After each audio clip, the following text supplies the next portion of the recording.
Welcome, everybody. Today it's Sunday, June the 14th, 2026, and thanks for tuning into another one of my interviews.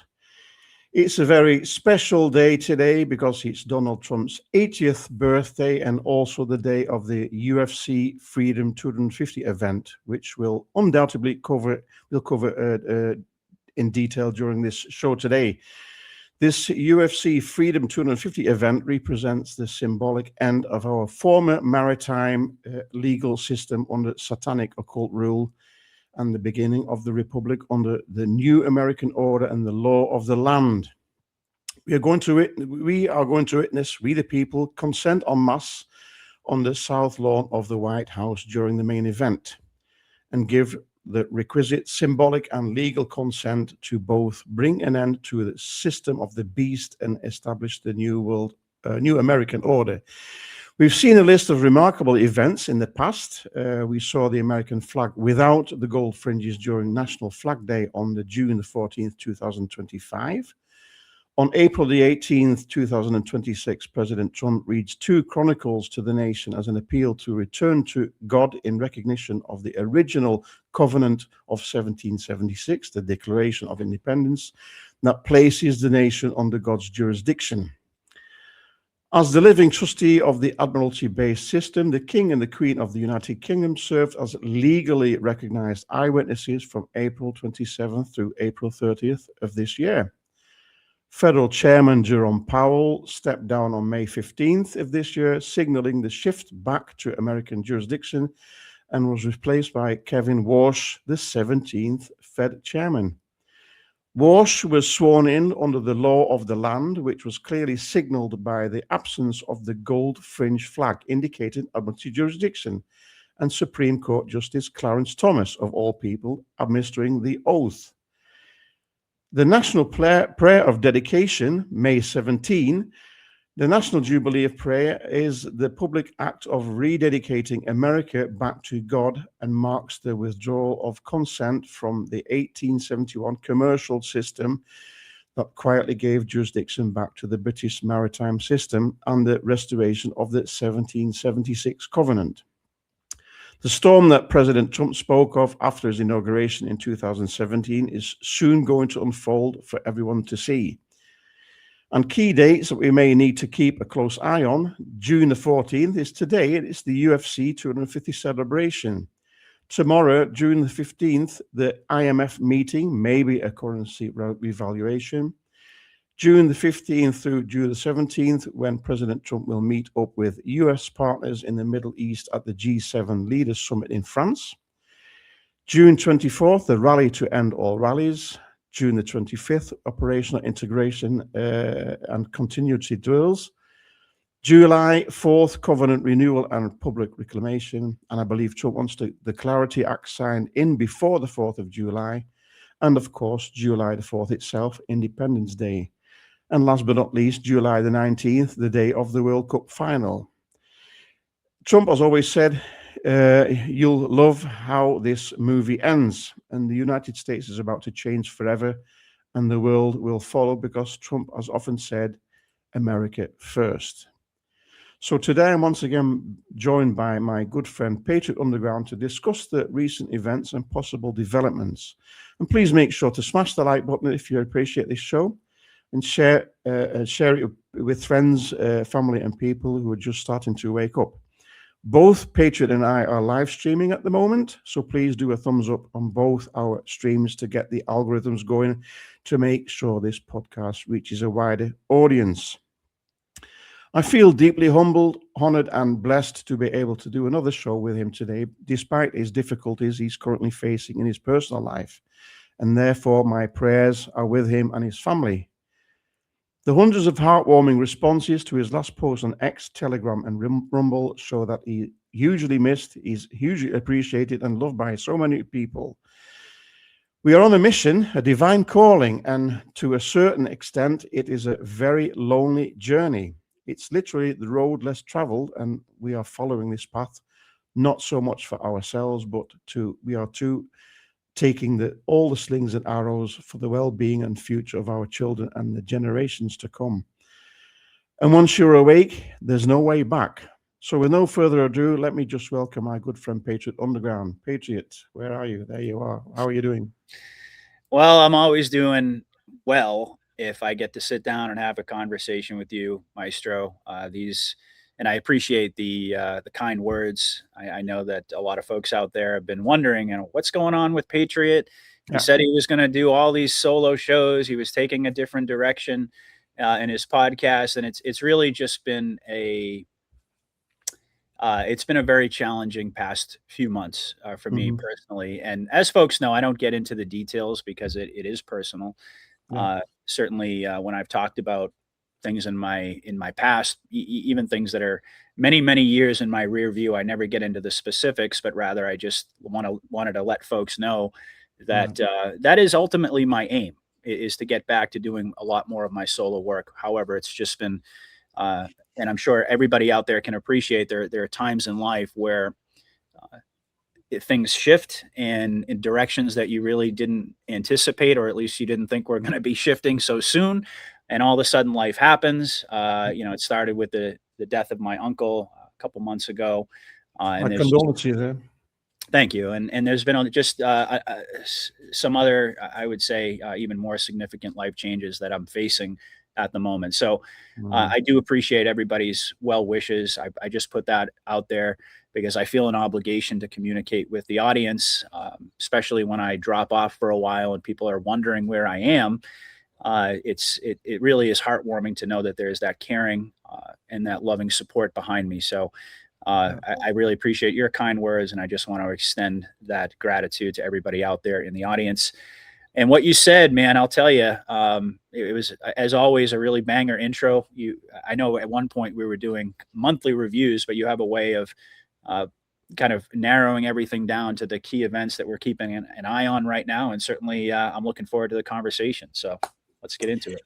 Yeah, it's challenging times as well, Patriot, because it's not really going the way we anticipated. And there's a lot of things that you start to scratch your head and think, well, what the hell is going on? Yeah, that's true. That is true. It's like you and I were talking backstage a little bit before we went live. There is there's a sense of enormous optimism because we know ultimately where this ends. We know that even We putting think aside. we think we know it. We think we know where it's going to Well, yeah. end. Okay. So what I guess in terms of the Q operation and everything that we've been primarily discussing and having that be our compass, our North Star, the Mm, blueprint by which we're interpreting all of these world events. Uh, at the end of the day, we don't know what the time frame is going to be. We don't know what the end game precisely is going to look like. We were always reminded that disinformation is necessary, and Q made that very clear. So we don't know, quite frankly, what the end game is going to look like. But at an even deeper level, mm, for me, this has always been a spiritual journey.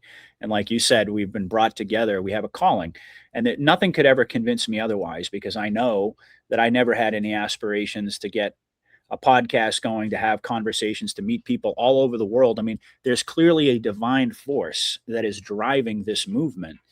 And so, as far as it being God's plan and ultimately his will to bring all of us together to continue this fight, regardless of how dark things get, regardless of whatever doubts we might have along the way, and certainly we can talk about that. mhm, I feel that sense of I feel an enormous sense of peace and optimism about where we're ultimately headed. However, there is a flip side to that coin too, and just in terms of discussing the optics that we're looking at, the trajectory of the operation, which in my view has taken a very unexpected turn ever since President Trump came back for what we believe was his third term. He's been saying that now all along. Um, Not to suggest for a moment that I've lost any faith or any belief in the Q operation or in President Trump, but still in all, the way that this has all played out, particularly I would say over the past year, going back, I sort of detected a uh, some movement in the trajectory that we were on after Charlie Kirk and that whole situation played out. And it wasn't really too long after that there was increasingly negative optics. And we can certainly get into how I'm viewing that and interpreting that. But I will say this: the intro that you did talking about the fight tonight, having it be representative of the restoration of the republic. We've seen certainly an awful lot of symbolism and comms pointing us in that direction. We can only hope and pray that that is the case. And I think that we're going to see over the next couple of weeks as we build. I mean, obviously tonight is fight night. We know that the World Cup is going on, but all commencing, I guess you could say, all of this energy and excitement commencing with the 250th anniversary of the country. And going back months, we had talked about, I mean, even back in 2024, I can remember having conversations about, the 250th anniversary. And I couldn't imagine that we would ever be in a situation as we are now, only a couple of weeks away from that holiday. Like I said, there's a lot of really positive things happening, but it's going to be quite revealing over the next couple of weeks to see if any of these major shifts in public consciousness actually come to fruition, or whether it's just us speculating inside of our truth community. I've always said that regardless of what we believe about what's happened behind the scenes, and I'm sure you agree with me on this, it really doesn't matter in terms of practicality, in terms of waking people up until it becomes public. If all of these things have happened behind the scenes, which we believe, and I haven't lost faith in that, but at the same time, you walk around and you see most people out there, the normies, they're just going about their business. They don't really have a clue. A vast majority of the people that I talk to, and in my own personal experience, pretty much tell the same story, with some exceptions. But for the most part, I think we all agree, going back to one of the fundamental pillars of the Q operation, that at a certain point there's going to have to be some major events that occur in order to, we've always referred to them as the scare necessary event or events, to play out to get people to finally snap out of their matrix thinking and the spiritual coma that they're in. And there's been an enormous amount of information that's already come out. And you and I touched upon this a little bit as well, that, quite frankly, if you had said to me, well, at a certain point, Patriot, they're going to put out maybe not everything about the Epstein files, but they're going to put it out talking about beef jerky and what that means, and trafficking kids and raping babies. And the most horrific things you can possibly imagine, that's going to come out. And for the most part, you're going to look around and only see a very small minority of people who are even paying attention or seem to care. So that's been very disheartening as well. And it just underscores, in my opinion, the necessity of the scare event or events. Now, whatever they're going to be, that's to be determined, that's to be seen. But short of that, I think you would, and a majority of folks out there would probably be in agreement that we could be doing this psyop after psyop cycle for years. I just mentioned to you that if you had told me back in 2021 or 2022 that this is was going to be this cycle that we wouldn't have seen anything massive to really shake the public consciousness and wake people up, I never would have believed it. But here we are in mid 2026. Again, a lot of positive things happening, a lot of chess pieces being set up that could certainly lead us to that end game that we've always anticipated. But with the current status quo, I think there are a lot of things that we can certainly criticize, and not necessarily in a way of saying, well, we don't trust Trump or we don't trust the operation, but rather that we are part of the operation, and that we, the people, are playing a very important role that perhaps we don't really fully understand yet, in order to actually respond in a way that perhaps could force the white hats, or at least influence the white hats, to accelerate the timeline a little bit. I used to think that it was already predetermined, like they already had a predetermined end date in mind, and who knows, maybe they do. But as time has gone on, I've really shifted in my opinion on that. I think that a lot of this is really fluid, and it depends upon the overall consciousness of humanity. But again, it comes back to what's really going to move the needle. And that's, I think, a great conversation for us to get into. Yeah, well, Trump started off well in January 25 with all these executive orders, and we thought, this is it, and it just... That's the way it seemed, yeah, in the beginning. It was euphoric. I don't really like going back too much and rehashing all this because I've talked about it, but certainly, let's just face it. We all pretty much believe that during the Dash period, where we had obviously a fake president, everybody knows who has eyes to see that was not Joe Biden, and all the mass, everything that we've seen. We anticipated largely that we were going to see the scare event or events, EBS, call it what you will, play out during that quote unquote administration. And then after the election, of course, I was thrilled. I was totally like on cloud nine to see that President Trump had won. And then I'm wondering, in that lame duck period, are we going to see some major fireworks happen there? That didn't happen, but he came back in and he hit the ground running. Record number of executive orders. Everything seemed to be lining up. All the disclosure floodgates seemed to be opening. And then we kind of experienced a lot of rug pulls, and certainly the expectations lead to the rug pulls. That's why we always say protect your mind, control your emotions, and I think that's it's a totally wise guideline, so to speak, in terms of navigating all this, trying not to get emotionally connected to things. And I've talked at great length about not having expectations. However, as I've kind of shifted into this more balanced viewpoint, if we're being honest and we're looking at the flip side of the coin, as human beings, there's only so long that you can not get emotionally invested, particularly after years, after the fatigue that we all feel. Yeah. Oh, wow. And quite frankly, part of our nature is not only are we emotional creatures, but we also tend to develop expectations based upon the optics that are being put in front of us. And obviously, cross-referencing them with the overall blueprint of the operation. So when we see certain things taking shape, a perfect example is how you opened up the show, talking about Fight Night, talking about the restoration of the Republic, talking about the RV, all of these different things that have been woven into this conversation about the Great Awakening. Of course, we can't help but developing some expectations when we see the dominoes or all the pieces on the chessboard. Yeah. But at a certain point, it's like I think the conversation becomes a little bit more broad based in terms of how long can it go on, and are we perhaps in some way, we the people, do we play a role in answering that question? So yeah, and you've always got the danger of being sucked into these echo chambers as well, eh? Yeah, absolutely. And it's not where I started. And again, I don't want to be too repetitive here, but when I began my journey, I was a lot more, at least my perception at that time was there was a lot more of a wide open space where people were ultimately all on the same page. We had different ideas, and people had different perspectives, but everyone kind of seemed to be in the same basic camp.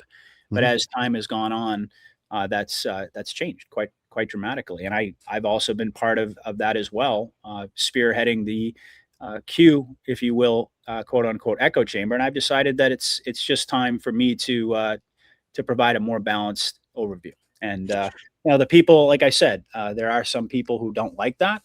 There are some people who only want to hear one specific message, and that's fine. That's totally fine. But fortunately for me, a vast majority of the pretty sizable following that I have are pretty much in lockstep with me in terms of where I've decided to put my focus and the direction of my analysis. So, and I'm at peace with that. I knew that whenever you make a change and you've got 80 something thousand people following you, not everybody's going to like it.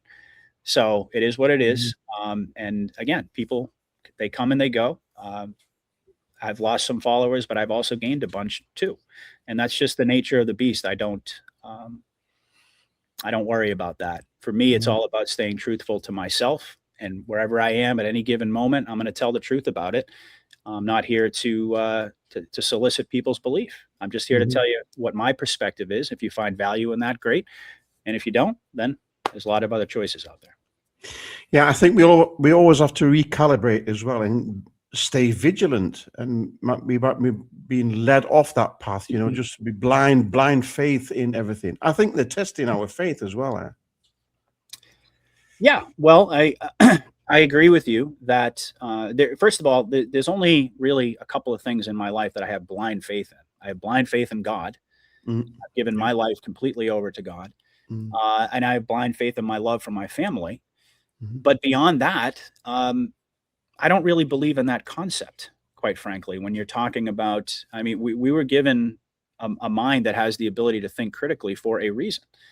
And over time, this has been something that's been concerning to me, even before I talked about it publicly, because Mhm. I started to notice. I mean, you talked about echo chambers and everything else that, and when I discuss this, by the way, I'm talking about what I felt my show was becoming, not about anybody else, but for me. Um, I started to realize that we were becoming conditioned to go through the same cycle over and over and over again. Um, Without any tangible result that we can point to say, well, this happened and look at what it's done to the public consciousness. I would have thought that I mentioned the Epstein files release. I would have thought that that would have been that major bombshell that finally tipped scales in the other direction.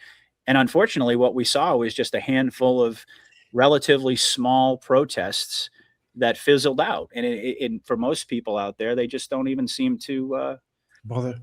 they don't seem to be concerned or bothered by it. Yeah. And so, and meanwhile, we're like, up to our elbows in trying to figure out and talking about the comms and where the next moves are going to come in the operation.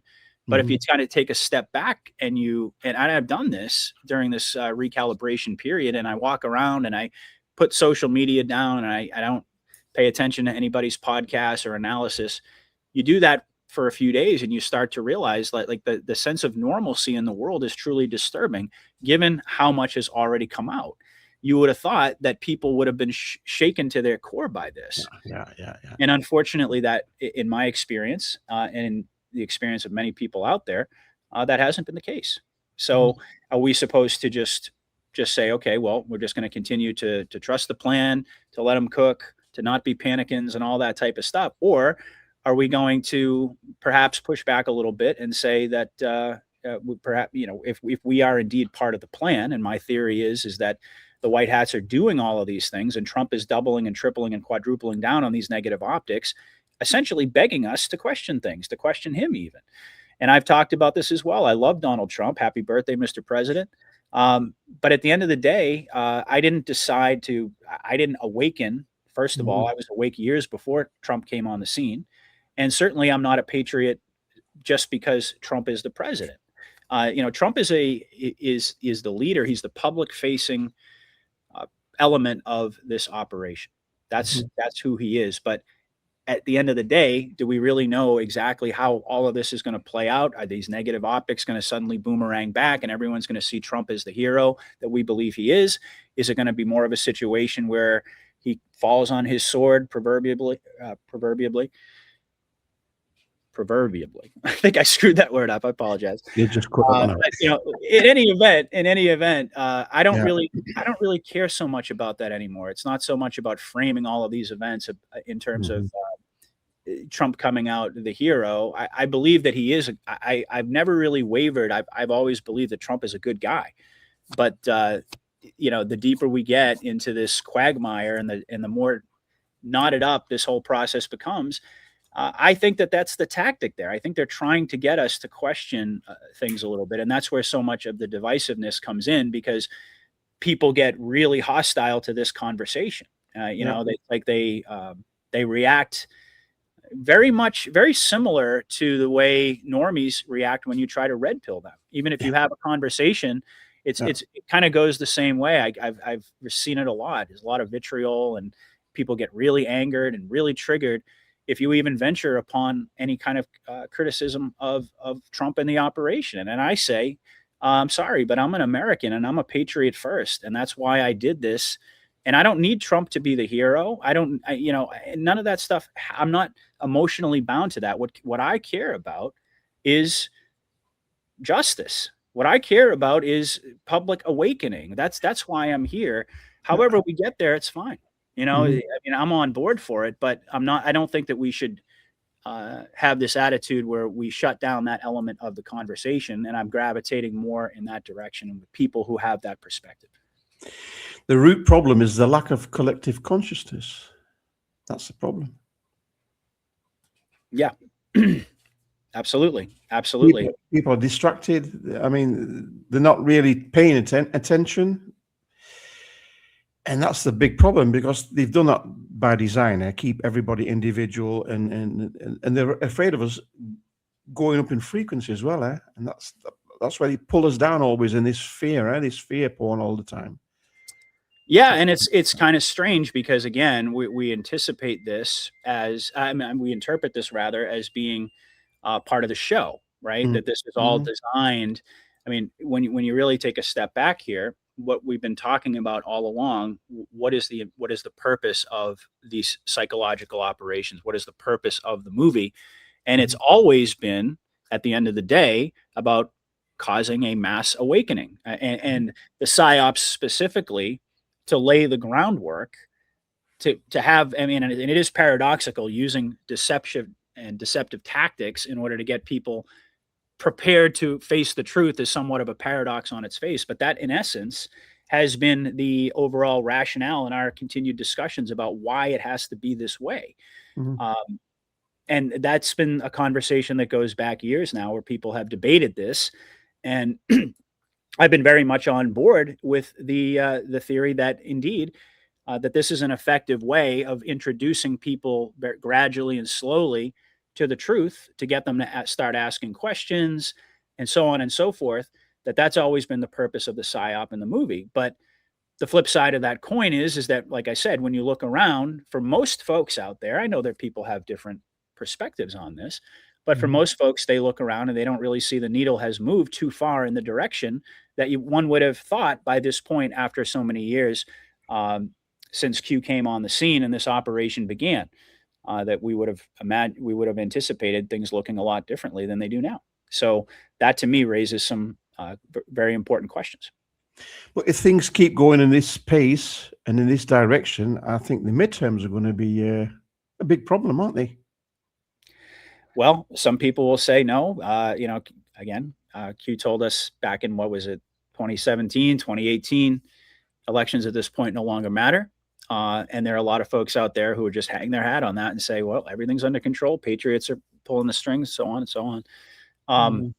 And again, fundamentally, I agree that it's undeniable that there is an operation going on.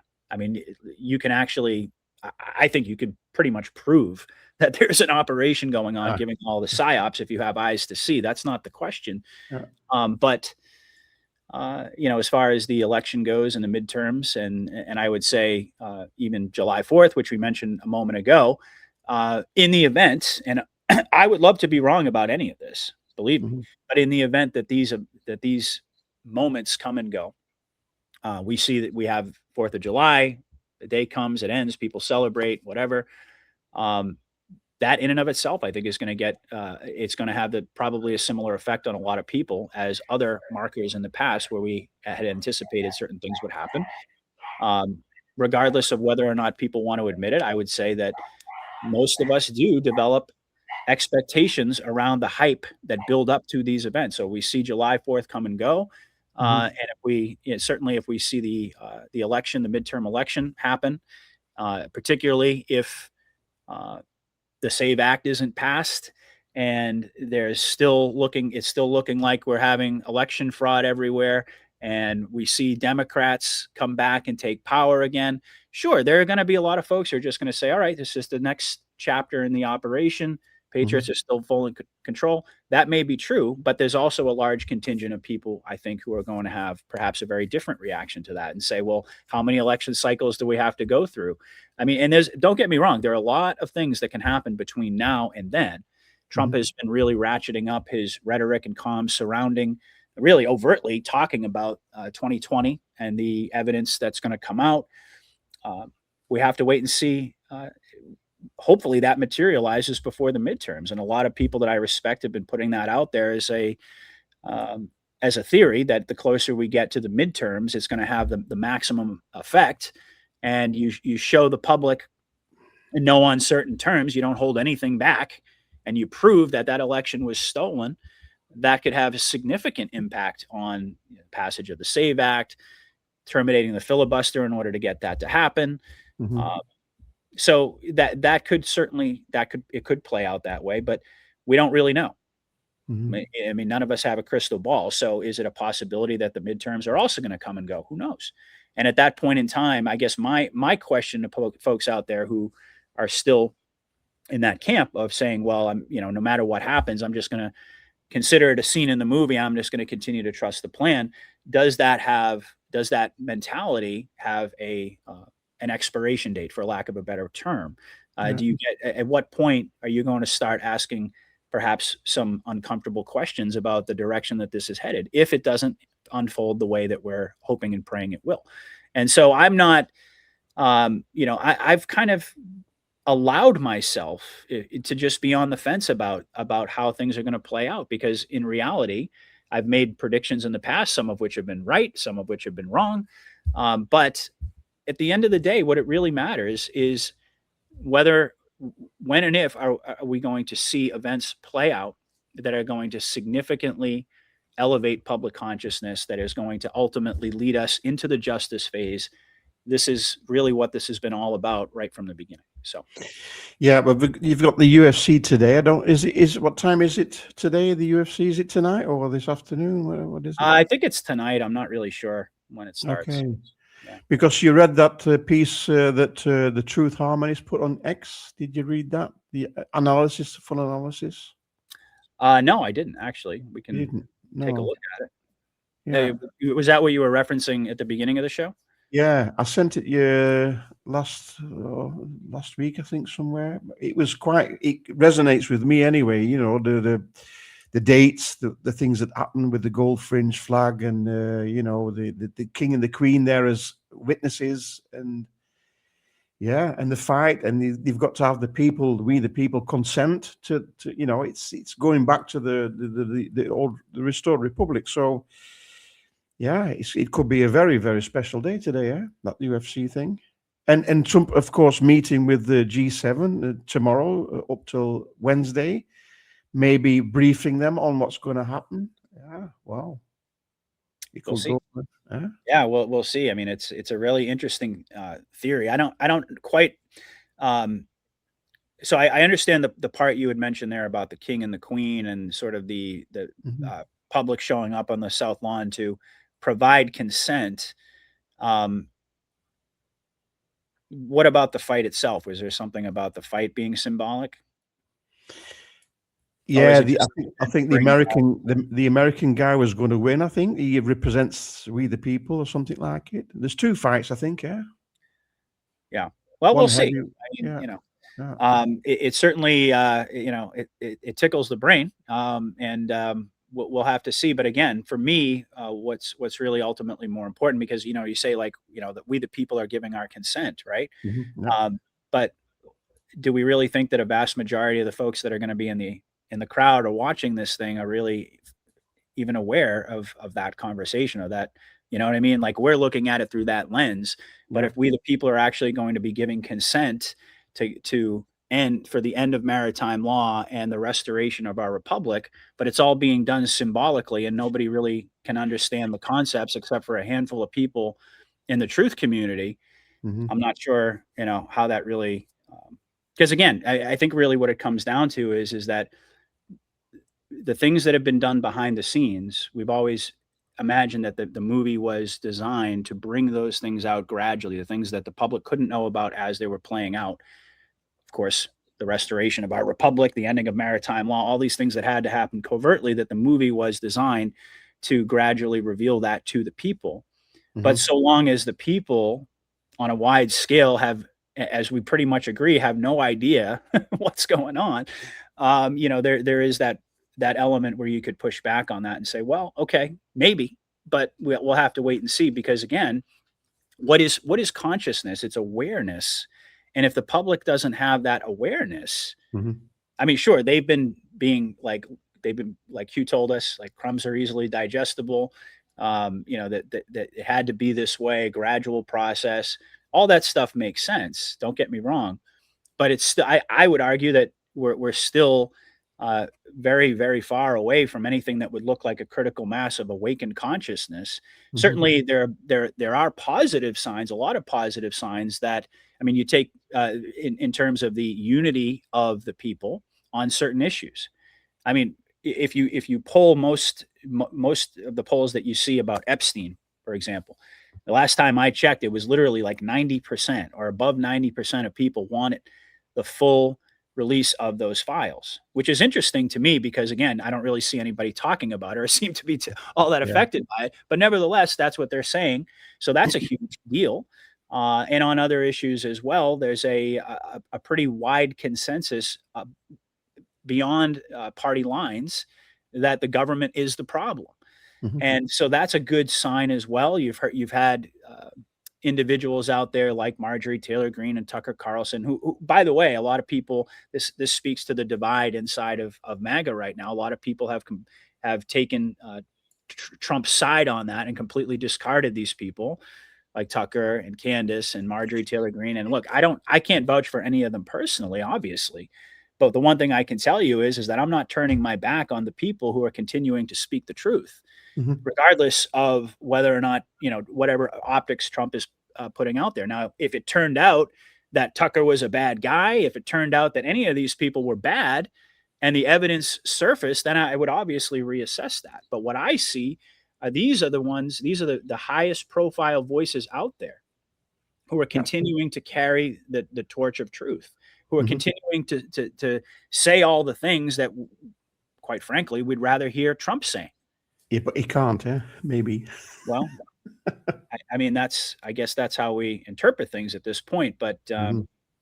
I don't know. I kind of lost where I was headed with that. But the point being is that I think it's important for all of us to recognize the dynamic inside of the community right now, and to look inward as well, and ask ourselves some of these questions, because I think the longer time goes on, the more unavoidable they're going to be.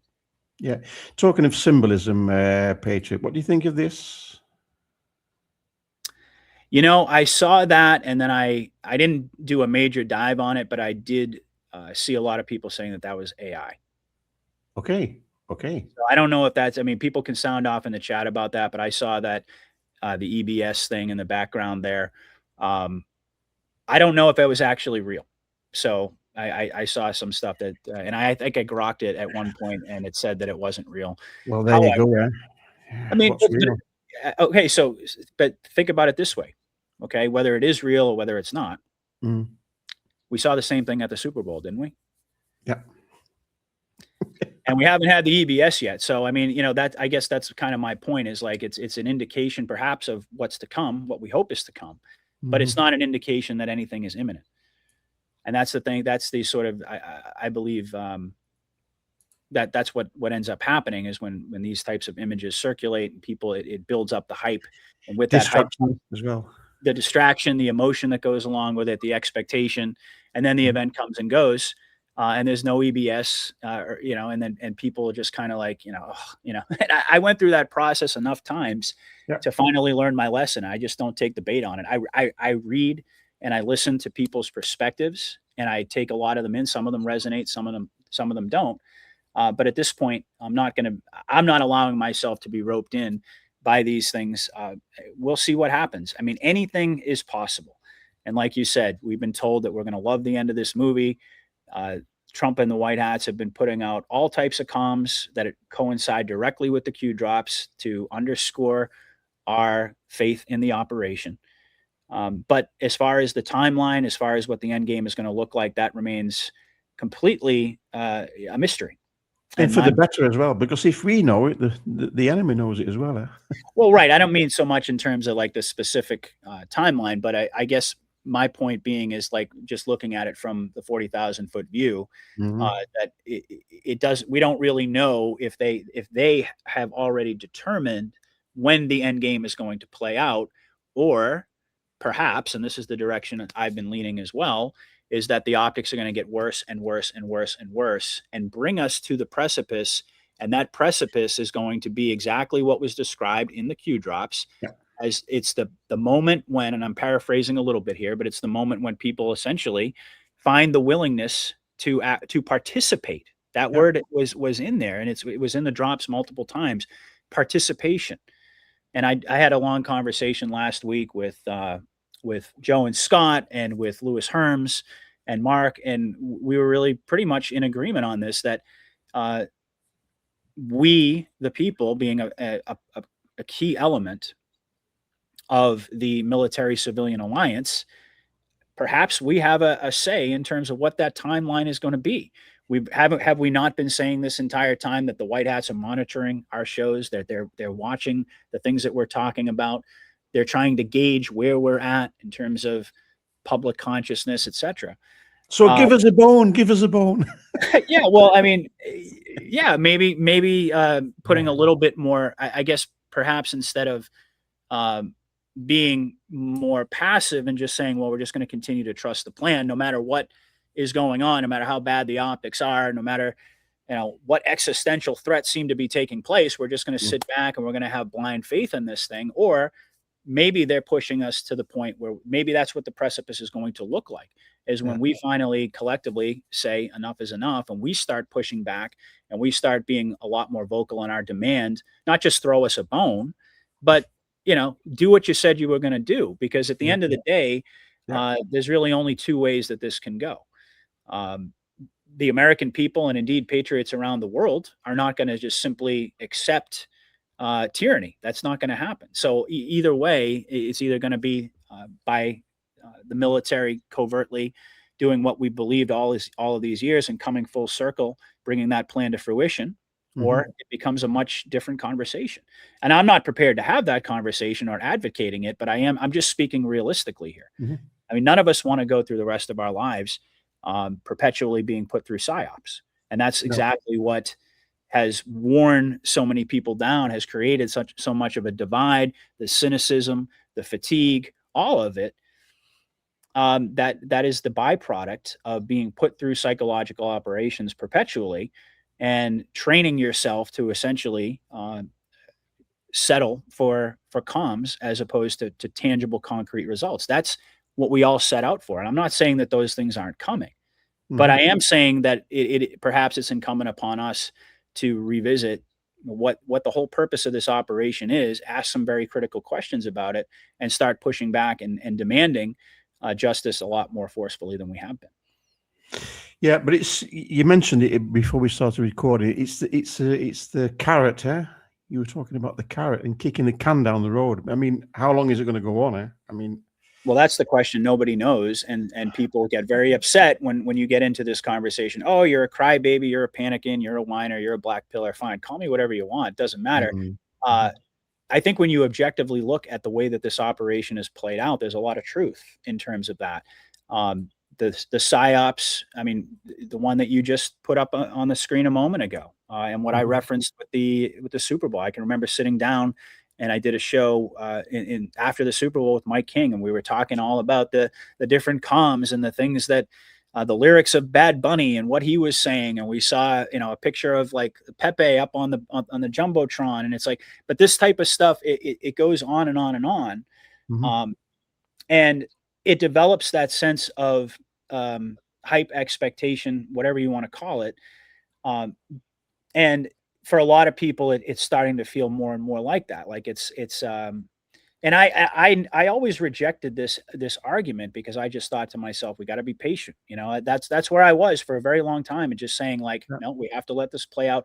And I'm still like, I still have that balanced thing where I recognize that I have to be patient, but I also recognize that this has been the same. Talk about pattern recognition. This is the same pattern that Anons have been going through now for a very long time. So perhaps that at a certain point becomes a very necessary and realistic conversation for us to have, is that it seems as if the carrot gets dangled and then it gets pulled away. Another distraction comes, or the metaphor I've used in the past multiple times is like the chef in the oven, in the kitchen, putting certain things, having a bunch of stuff in the oven, putting things on the front burner, then removing them, and then putting other things on the back burner, and so on. But we just continually go through this cycle, And for me, it was a question of looking at that objectively, putting aside everything that I think I know and I think I believe or what I want to believe. If you put it, if you just allow yourself to go into that objective zone, you can start to see that there's a lot of truth behind this, the way that this operation has played out.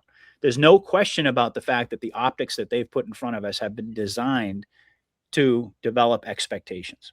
And so naturally, I mean, sure, there are some people who just say, oh, I never take the bait. I never have any expectations. Okay, good for you. But for a majority of folks out there, it doesn't work that way because we are human. We are emotional. We do make, connections to the things that we're seeing, the things that we want to see happen. And when they don't happen, there's a natural emotional element to that reaction. I mean, that's just reality. People can deny it if they want to, but in my view, it seems pretty obvious that that's the way that this is played out. Now, I'm not here to suggest that I have all the answers of how it should play out or putting myself in the position of the White Hats like I'm in control of the operation. No, but I am saying as a patriot and somebody who's been following Q for many years and been a commentator and a voice inside of this community, there's certainly some truth behind a lot of these criticisms that a lot of folks have had really going back years that I wasn't willing to entertain. And I suppose my theory is that eventually, let's just say that we have the July 4th comes and goes, and we have the midterms come and go. Like the longer things go on, people have asked the question, well, what is it that's really going to make you happy? What is the result that you're really waiting for? And for me, it's quite simple. The truth being made public and justice happening as the result of that. That is what I want. That is what I'm fighting for. That is what I am committed to in this process. And that's what I think we need to start pushing for, because again, it can go on perpetually if we don't. And the more we become habituated to navigate the psyops this way and never actually recognize that there might actually be a different approach or perhaps an existential threat that we should be responding to, at a certain point, it gets dangerous. And people tend to disengage as well. If you go do a little bit of research on psyops, when I started to have some of these questions in my mind, you look at some of what are some of the major objectives? Well, some of the major objectives of psychological operations are to condition people, and they are also to demoralize people, quite frankly. And I didn't make that up. I mean, you can go and look for and see for yourself. That's the whole purpose of a psychological operation. So, and I think logic would tell you, you don't have to be an expert, that there's only so long you can put the public through that before it starts to become counterproductive. People have been discussing for a while now the law of diminished returns. At what point do we start saying, well, I mean, sure, we've made some progress in certain areas, but nowhere near the critical mass that we're looking to attain with the Great Awakening. What has to change here? What has to shift? And how can we perhaps be a part of that? Yeah. Do you think once we leave maritime admiralty law and we go back to law of the land, that the justice phase will kick in? I certainly hope so. That seems quite logic for me. I mean, yeah, it seems logical to me. I can't imagine why, but again, there would have to be, in my view, there would have to be some sort of a public acknowledgement of, I mean, you talked about the consent of the public and everything else. You can't really give consent if you don't know what's happening.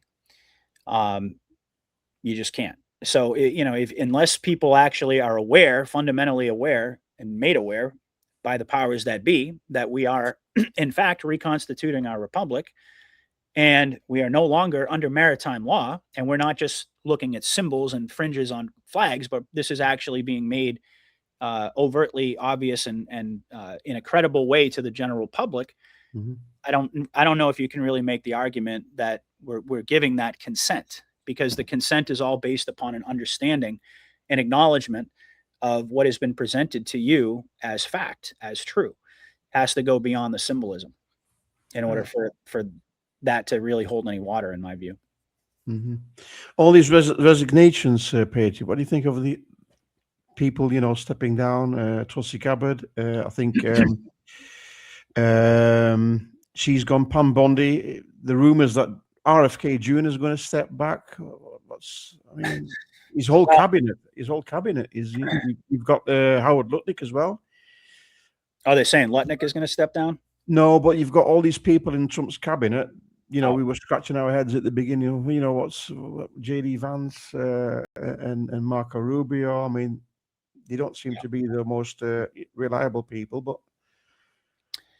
Well, I will say this: it's very tough to make an assessment because we do presume that we're watching a movie, and we don't really Mhm. know who. I mean, we talked about Trump being the main character in the movie, but he's got a whole supporting cast of characters, and we don't really know why these people were inserted at certain points, why they're being removed at other points, Are they real? or if they're even the same person. In most cases, I think we have a pretty solid idea that they either are or are not the same person. So it makes it very difficult to judge the tactics behind why this is happening. I look at it more in the collective sense of after the Charlie Kirk event happened. Mhm. Of course, we had Butler prior to that, but Charlie Kirk happens, and it was somewhere in that, I would say, going back about a year, maybe a little bit less than a year, we started to see the optics, the same optimism and the same excitement and euphoria that we had in the beginning of Trump's third term. It Mhm. started to go in a different direction, and it's continually been causing a major schism, a major rift inside of MAGA. And we're seeing people are those of us who have a Q background, and we can look at the kayfabe element of it through a different lens, but it certainly seems on the surface as if Trump has embraced the wrong crowd. Let's just say, I mean, you see the memes all the time of, all of a sudden Mark Levin is MAGA, and Lindsey Graham, and all of these swamp creatures. But again, do we really even know if those are the real people? Mhm. It's all speculative at this point. So it's kind of tough to make a judgment on that. And certainly, talking about resignations, we've seen a lot of resignations, certainly since the Q operation began. We were told to track them. So to me, that is a positive indication, if you will, that there is still uh, rot and that the swamp is being drained at some level. I continue to believe that. Um, the bigger question for me though, is like I mentioned before, all the truth tellers out there are being increasingly marginalized by Trump and the administration, and you have to ask, and these other swamp creatures are now being embraced, and you have to ask yourself, well, what's the tactic behind that, and how does Trump actually extricate himself from that? How does he extricate himself from the situation with Israel? I mean, it seems as if with regard to Iran, where we've seen certain signs along the way. We've heard reports of very heated phone calls between Trump and Netanyahu. We've heard him make comments essentially indicating that he is in charge of Netanyahu and not vice versa. We've seen all the AI videos, but the point being is that it just has gotten so convoluted and complex that sure, we can spitball ideas all day long and we can talk about different theories as to why this is happening, and all that's well and good. But the bigger question is, how is this leading us to the end game? And that's, I think, pri- primarily what I'm focused on. And I do believe that some people already beat me there. They were there like a couple of years ago. And I'm sure there are other people who will continue to fall into this camp and become more and more focused on saying, all right, enough of these psyops, and enough of these conversations like we're having inside of this echo chambers, and we're making assertions about things we don't really know if they really have any truth behind them. What Mhm. we want to see, and the only thing that's going to radically change the consciousness of the masses, is outright disclosure and the justice phase, like you mentioned. We have to see that, because quite frankly, Maestro, that is going to be the point where you can say unequivocally that the Q operation is always what we believed. But short Mhm. of that, you can't really make the assertion until that everything that we believe in and have talked about for years is actually going to come to pass, until you see the justice phase commence. Because that's the thing is, I mean, once you start seeing these high profile people not just get investigated and not just have their names dangled around in the news, but actually arrested, perp walked, jailed, sent to Gitmo, executed. That's the point where we're going to know for sure. And Yeah. that's what we're all fighting for. I mean, I think it's kind of funny when people say, well, what are you waiting for? Well, I mean, I think it's pretty obvious. I Mhm. mean, and sure, we want to see the revaluation of currencies. We want to see the new economic system, which I believe is very much tied to the Clarity Act, moving in that direction. Of course, there's an opposite argument to be made on that, where people have been very wary of that. You've actually been one of them. We don't have to necessarily dive into that, but we want to see all those things. We want to see the release of the hidden technologies, all the hidden cures, med beds if they exist, and I believe they do. All of that stuff is what humanity is waiting on. Yeah. In the more immediate sense, just a little bit of relief. People just want to, like you said, throw us a bone here. People want to. Humanity is suffering in this process. More and more people. If you pull yourself out of the echo chamber and you kind of just put your finger on the pulse of what ordinary people are going through out there, it's very real to them. This is not a movie. Mhm. You know, folks are getting increasingly desperate. The younger generation is like, No I mean, prospects. they don't have any prospects for the future. They're becoming increasingly cynical. So there's a lot of signs that, not just signs, but actually provable elements that you could talk about to say, well, we can sit here and we can talk about the movie playing out all day long, but that doesn't Mhm. change the reality Mhm. that all of us are facing in different ways in our own lives. And Mhm. that's what I've also said too. I mean, as situations continue to get worse for people, and as what appear to be existential threats are taking shape around us, how long can we afford to ignore that element of the conversation? Yeah, and all these data centers as well, eh? It's quite disturbing as well, eh? Yes, absolutely. Yeah, and that's a great example right there. And it's also ties into what my overall theory happens to be in terms of the white hats pushing us in the direction of banding together and actually getting active and Yeah. participating, as the Q drops indicated, bringing us those to those precipice moments inside of these little communities. And there have been several examples. The people have gotten together, they've banded together, they've showed up in mass, peacefully, lawfully, legally, but they've showed up in mass and they have demanded that these AI projects don't move forward. And these, of course, are the agenda of very, very powerful interests and very powerful people. And so it does point directly uh, in the sense of the people being a fundamentally important part of the plan. Like, we are the plan. We Mhm. need to show up, and we need to be the ultimate drivers of change. And when you see that play out and it's successful, you think to yourself, okay, well, maybe this is the method to their madness, right? Maybe they're doing all of these crazy things so that it's going to push people to have no other option but to show up and put some skin in the game and not just wait on a savior, as they say. Yeah, yeah. Something totally different, Paige. What do you think of the Albania story and Ivanka and Jared Kushner? Well, yeah, that's a great example too. I actually did comment on that. Um, I guess there's different parts of the conversation. Like, well, what's going on here? This is all part of the movie. We presume it is. Okay, it's gotten an awful lot of attention that they essentially were engaged in some corrupt deals behind the scenes in order to because my understanding is that this was protected land in Albania and it was protected by law, and that the Kushners went in there and basically greased the palms of whoever it was to get those laws repealed, so Mhm. that they could purchase that island and have it be this elite getaway or whatever.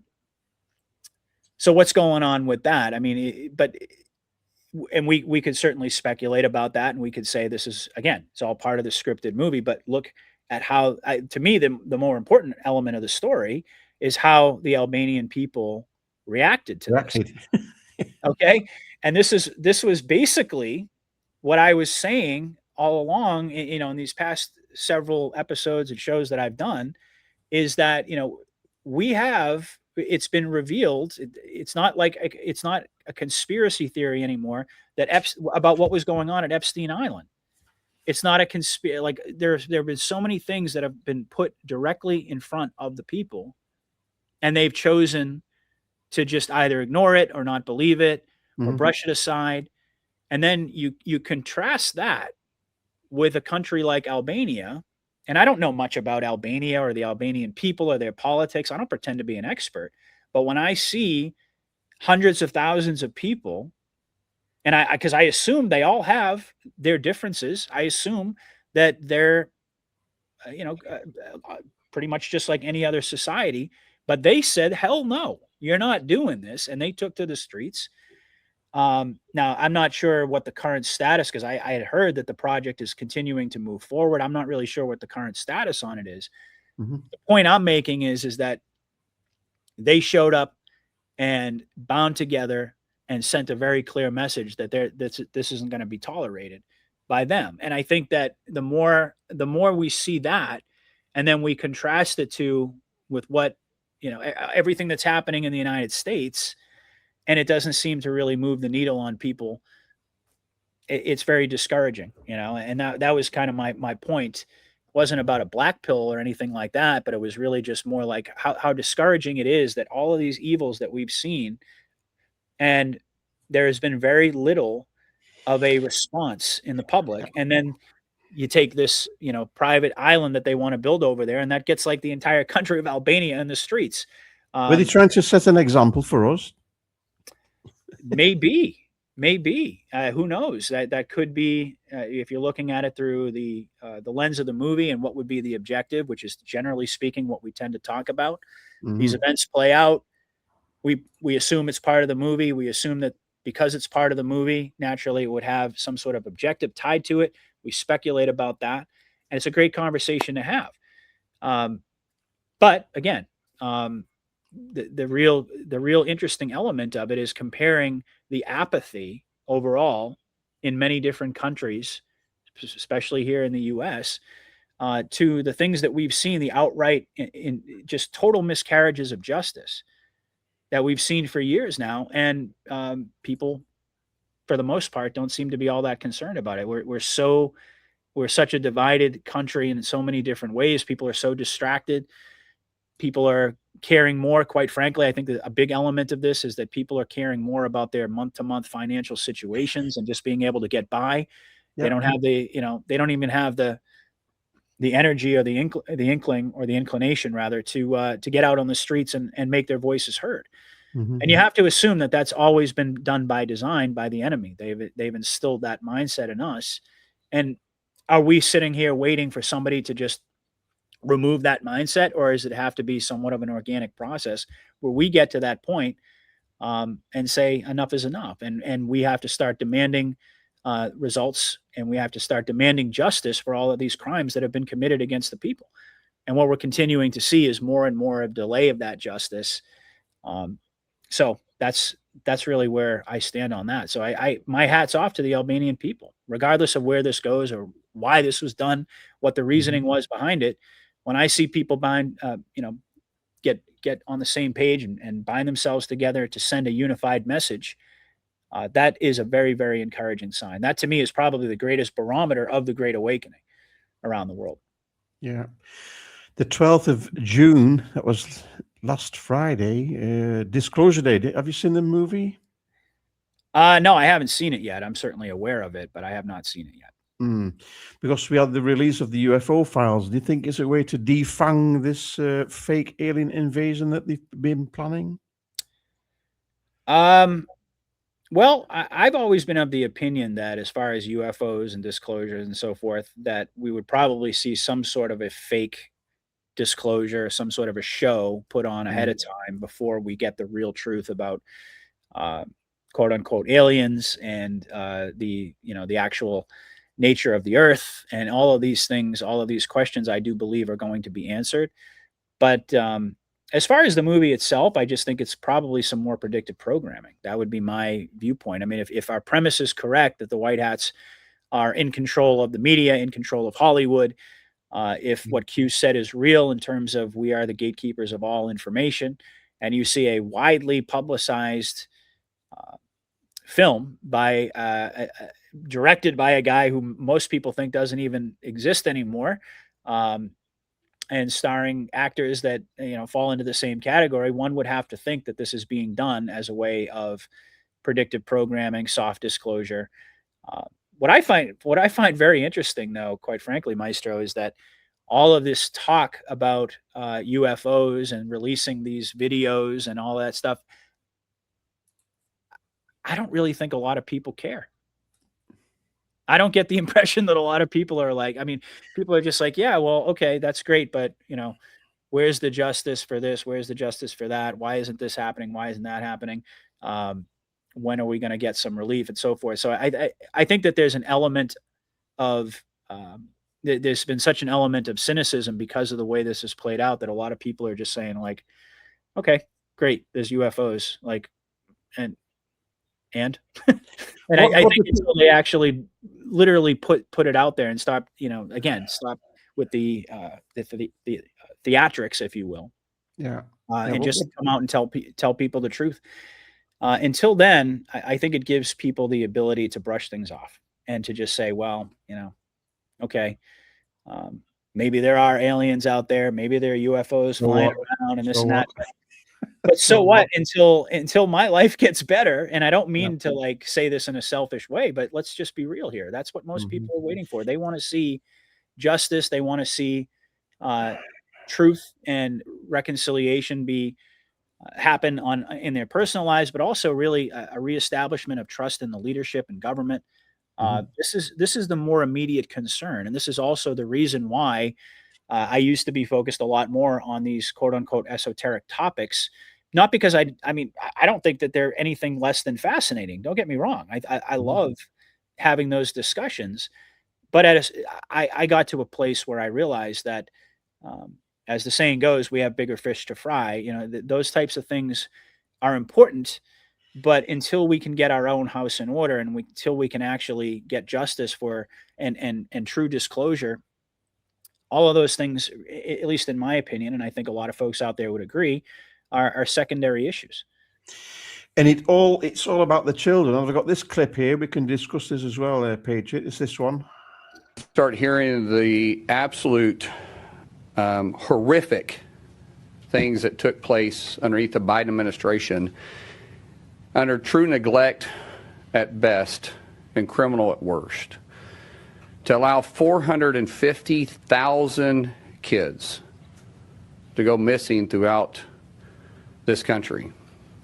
President Trump has made it a point to go find these kids. And because of our partnership with HHS and DOJ, Department of Homeland Security, truly using the best of the best, which the Democrats sometimes want to demonize, because a lot of times this is ICE, this is HSI, this is CBP. These individuals that the Democrats seem to want to defund, but because of President Trump, we finally funded them for 3 years. We're able to push and go find these kids. We found 146,000 kids so far. 146,000 kids. We still have nearly 300,000 missing. We're investigating reports to where some of these kids claim that they were raped 600 to 700 times. I don't care who you are. I don't care if you have kids, if you don't have kids. I don't care if you're a liberal, you're independent, you're a Democrat, you're a Republican. If you can't stand for law enforcement to go find these kids, who are you? I don't know who this is. I don't know when this clip was made. Well, that was Mark Wayne Mullen. He's the one who took Kristi Noem's spot there at DHS. So what do I think? To me, this is one of the most encouraging aspects of the optics that we're seeing right now, or the events that are playing out right now. And I do believe that this is a form of D-class that well, let's put it this way. I'd like to believe that these children have already been found. If they haven't been, I mean, if we're to accept what he is saying at face value, what does that really mean? You stop and you apply a little bit of logic here. If he's telling you that, I forgot what the exact number was, like over 400,000 kids went missing during the Biden administration. Biden. Yeah, yeah. Okay.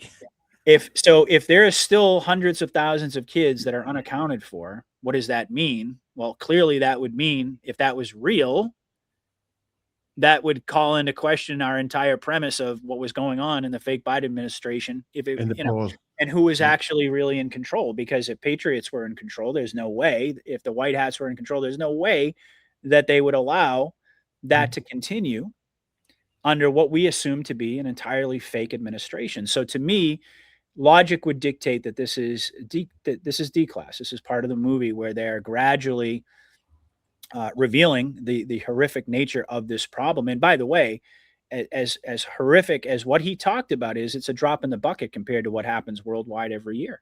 Yeah. Okay. And again, it goes back to what we were talking about before in terms of the public reaction. Okay. This is what I mean. People say, well, the public isn't really aware of it. Well, I'm sorry, but if you've got the head of Department of Homeland Security, Mark Wayne Mullen, up there giving a press conference to the media, that information is being relayed to people all over the country, to everybody. And the question then becomes, I mean, it's like he said, it doesn't matter who you are. If you're a human being, it doesn't matter what your politics are. It doesn't matter whether you hate Trump or you love Trump. None of that stuff should matter. Who are you if you don't care? If this is not getting you passionate, if this isn't getting you riled up, if you don't want to fund ICE and all of these other agencies to find these kids, whether you believe it's real or not, what the hell is wrong with you? And I guess that's the question. What the hell is wrong with people? Why are they not getting more upset about this? And people have been saying, I've always gone back to the drops, and it's been made very clear. Q made it very clear. What's going to unite all of humanity? Crimes against children unite humanity across party lines. Yeah. So we're seeing, again, you could make the case that, well, they haven't put out enough information yet to really grab people's attention. I don't know. I mean, I would beg to differ on that. We've seen some pretty horrific stuff come out. This coincides with all the information in the Epstein files that was made public, that was in the New York Times, or the Q York Times, as Mike calls it. They've been publicizing this and putting it right in front of the normies for a very long time now. They continue to talk about it, and you can almost see Mark Wayne Mullen, Central Casting, delivering that line, like trying to get people to say, like, what the hell is wrong with you? We're showing you that we're talking about kids getting raped 600 and 700 times. I mean, the public is not even like upset about it. They're not really. It's like we should be. Like people are saying, I mean, we should be burning shit down at this point. Not like I'm not advocating that, but again, I mean, this is the type of stuff that people should be out on the streets. People should be demanding outrage. Where is the outrage? Yeah. Right. And that's the problem. And again, this is why I'm continuing to double and triple down on my stance that this is going to go on at this pace. This could go on for another 10 years. It could go on for longer. I mean, at a certain point, you got to flip the damn switch. If you really want people to wake up, you got to drop the hammer. And my theory has always been that, see, right now they're talking about investigations. Right now they're talking about trying to track down and save these children, which of course we all recognize that is the most important aspect of this operation, period. Okay. But they're talking about this. However, they're not holding, I mean, don't get me wrong. They've had stings. They've arrested a whole bunch of people for child porn and child trafficking, but it's nobody that you've ever heard of. These are all like the underlings. This is like the low level. And I think that for people out there, like we can see what's happening is that they're using this as D-class, if you will, to present this to the public, starting with these monsters out there that nobody knows. Like they're just people that could just write it off and say, oh, another child molester. Oh, another child trafficker. Oh, that's horrible. And then keep scrolling. You forget it tomorrow. Yeah. But what's going to happen when they start arresting celebrities, when they start arresting media moguls, when they start arresting, I mean, sure, we've had glimpses of that. We had P. Diddy, we had Harvey Weinstein. There's been, I get it. Frazzle drip and HRC, yeah? Well, It was that's mainstream. I mean, that's an extreme example there too. But I mean, again, Yeah. this is the type of thing that I believe is the only thing that's going to force people to pay attention, because the mindset of the average person. Somebody put in the comments there, too many distractions for the average person. I agree. We're so distracted, and people are really struggling to get by. Mhm. And we've been hit with silent weapons for decades. People have been dumbed down by the media. They've been trained only to have reactions when they're told to by the Mockingbird media and so forth. So obviously that's a very powerful tool that the white hats, I think, have only scratched the surface to begin to use to actually awaken the public. I mean, if you put this stuff up there and you go wall to wall and you start having the mainstream media tell the truth about everything, that's going to get people to start. I mean, like it or not, that's just the way people are programmed, and that's what we need to get beyond. But it's extremely discouraging to see that this hasn't moved the needle farther than it has. And that's the problem, I think, Peter, because if the white hats are in control of all the media, I think there's a Q drop that mentions this. We are in control of all the media. And by all, we mean all. That was actually what he said. Why don't they turn up the volume? Huh? Well, that's really my the crux of my question. That's the crux of my argument, and that perhaps they're waiting on us collectively to I don't want to say force them, because we can't really force the military to do anything. And but go ahead. Yeah. You can't force normies to wake up. They'll have to wake up in their own time as well. Yes, I mean, but there are a number of different tools at the disposal of the good guys in order to accelerate that process. So it then raises the question, why are they not doing it? Why is it moving at such a painstakingly slow pace? I mean, even the people out there who are, as committed to this Q operation as you can possibly be, even those people will admit that this has been a long, drawn out, painful process of a movie. Okay.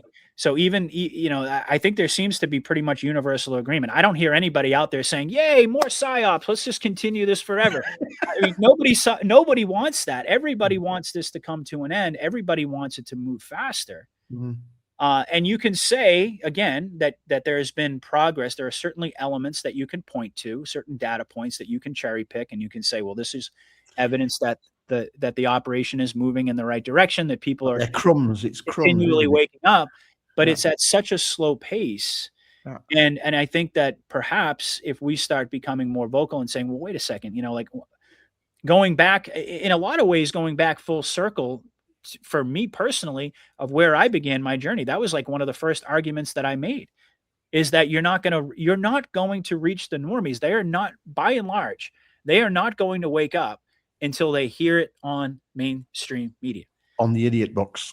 That is the only way that they're actually going to pay attention, because they are quite literally programmed by I mean, it's a mind control device. This has been well established. They are quite literally programmed by the idiot box, by the talking heads on the screen, that they've accepted as the arbiters of reality. And until they actually come out and actually start telling the truth in the same way that we do on these podcasts, you're not going to see much of a dynamic shift. You could certainly say that a lot of folks over the fake Biden years, a lot of people did wake up and so on and so forth. But again, I'm of the opinion that given where we're at right now in the operation, and even inside of the Patriot community, given all the fatigue, all the anger, all the what appears to be division and cynicism about what's going on in the world right now,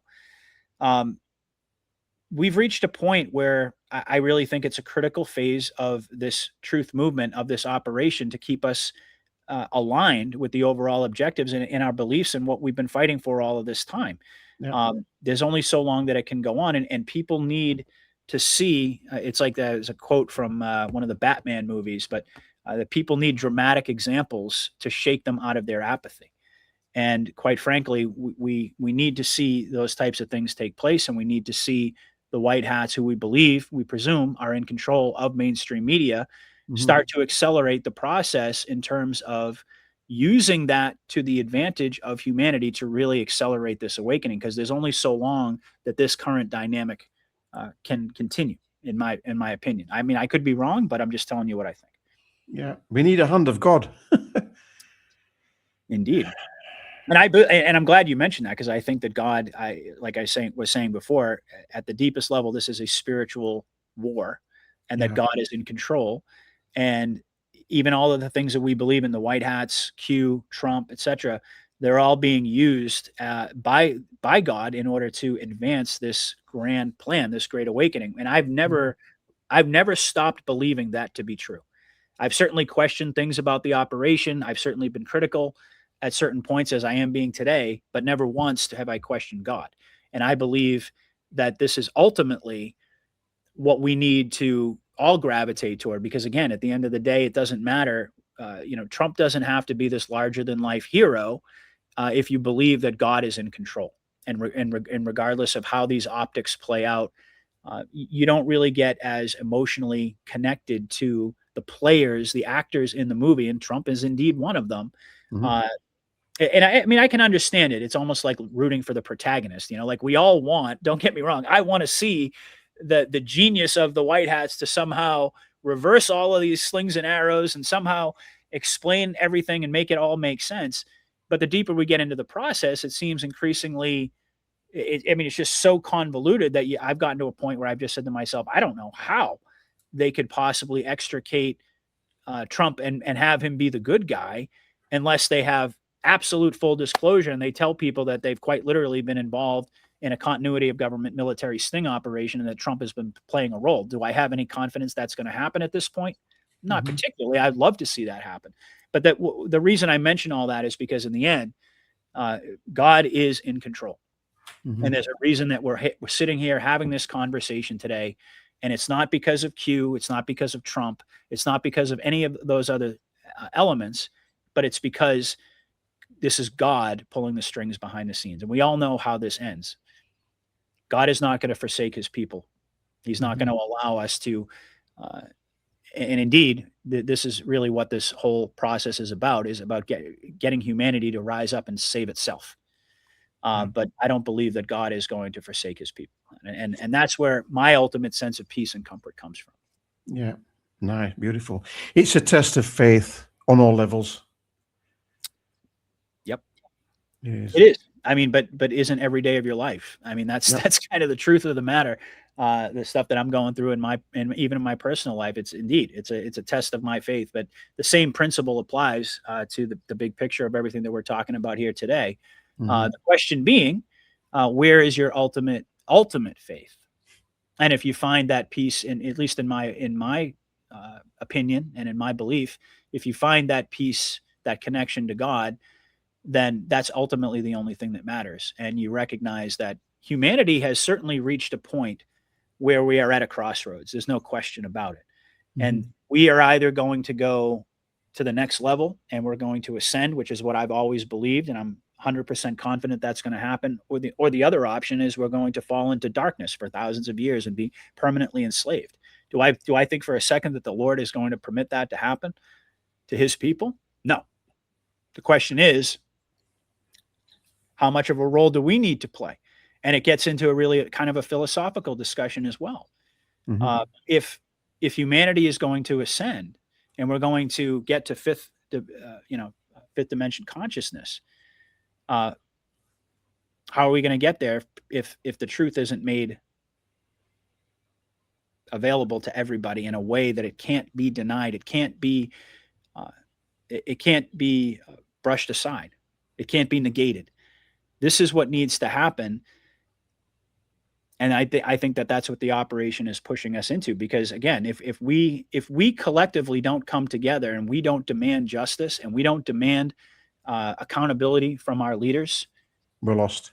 We're lost. And I think that's what they're trying to get us to do, because we're not even really deserving of a republic if we're not willing to actually be actively participating in that. Like Franklin said, a republic if you can keep it. And I think that's really the big question right now.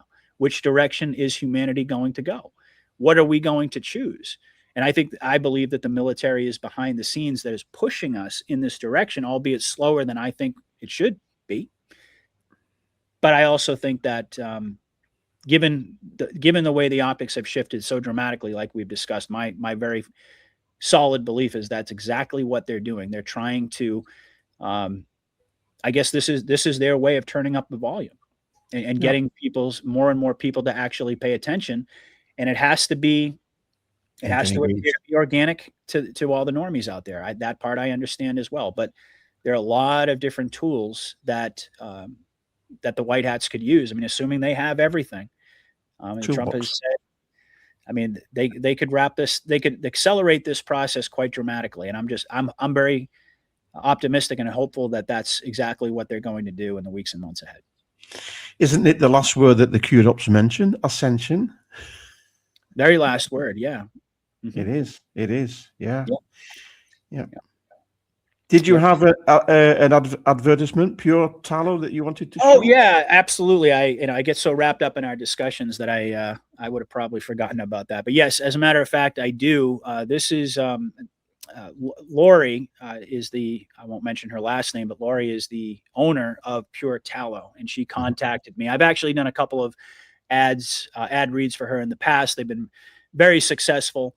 But I just wanted to play this today because this was actually an ad that I put out back in January to introduce everybody to her products. That she makes these cosmetic products, literally makes them by hand with pure beef tallow, and literally the best ingredients you can possibly imagine.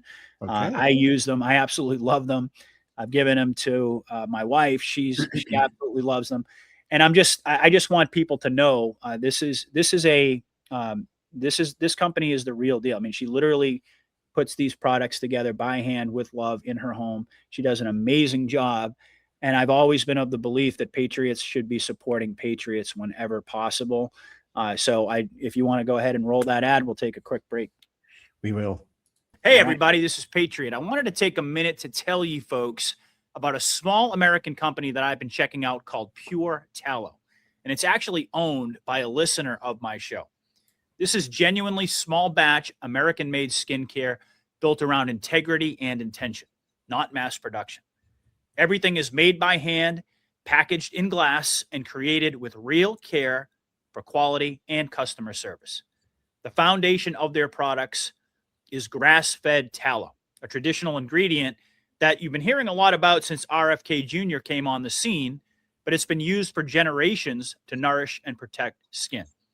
These products have no toxins, no additives, no synthetic fragrances, just clean, honest formulas for people who care about what goes on their skin. And I venture to say that everybody out there listening falls into that category. What I appreciate about this brand is that it's clearly run by a real person who actually stands behind what she makes.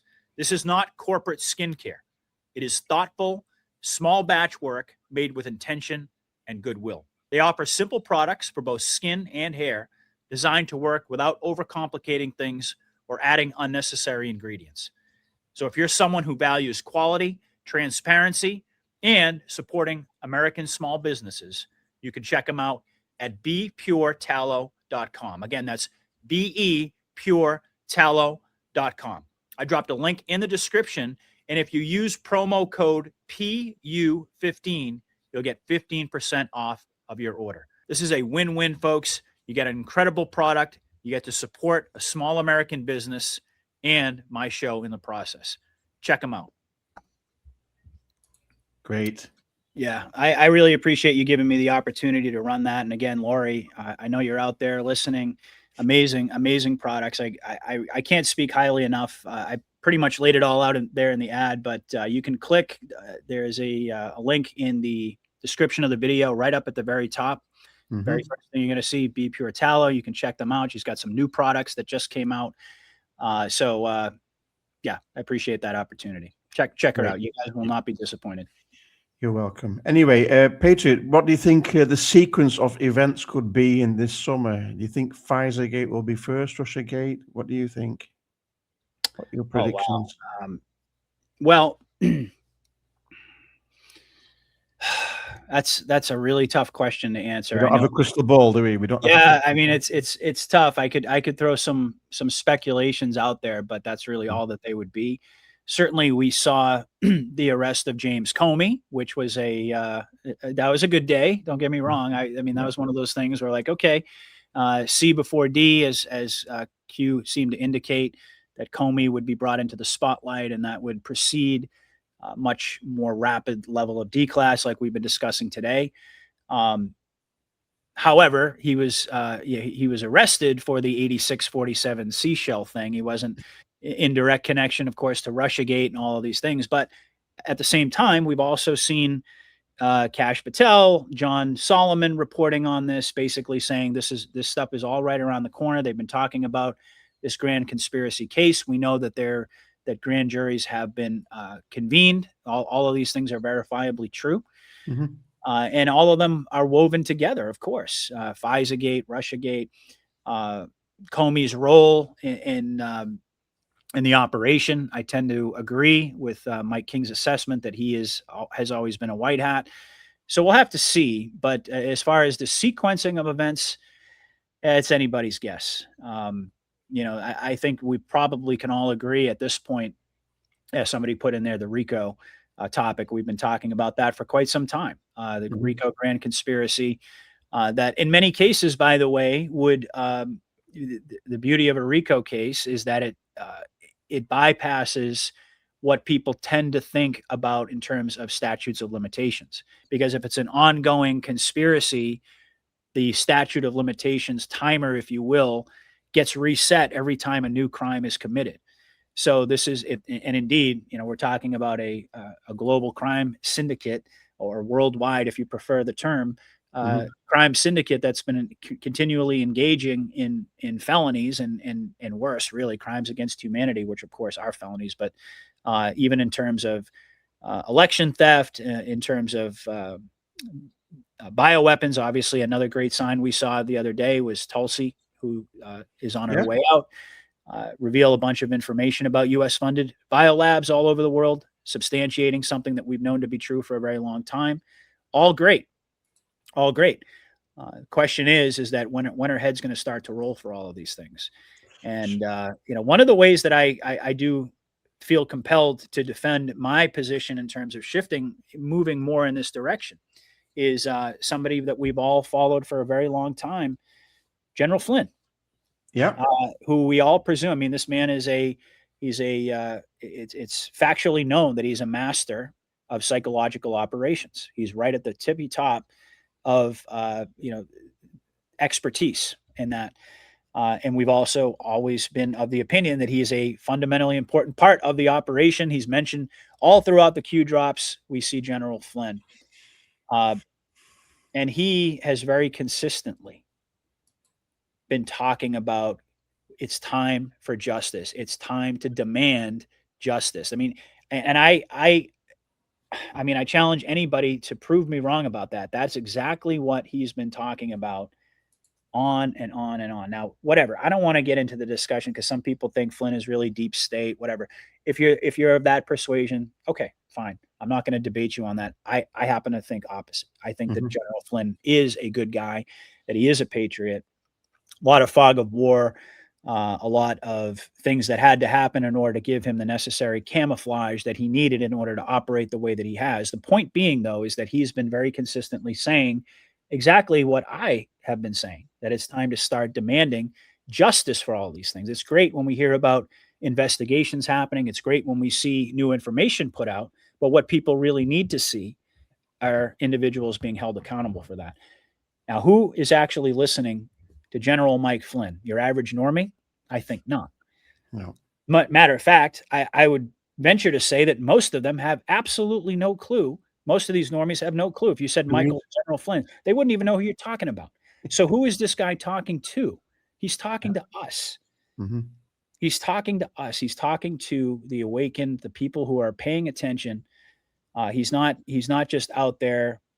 I think it's folly to think that he's putting out this message that is actually supposed to penetrate the normies. Okay, they don't even know who the man is, and that's where I'm coming from. Is that I do believe that that is a fundamentally important part of our role as Anons, as the awakened, is to put pressure.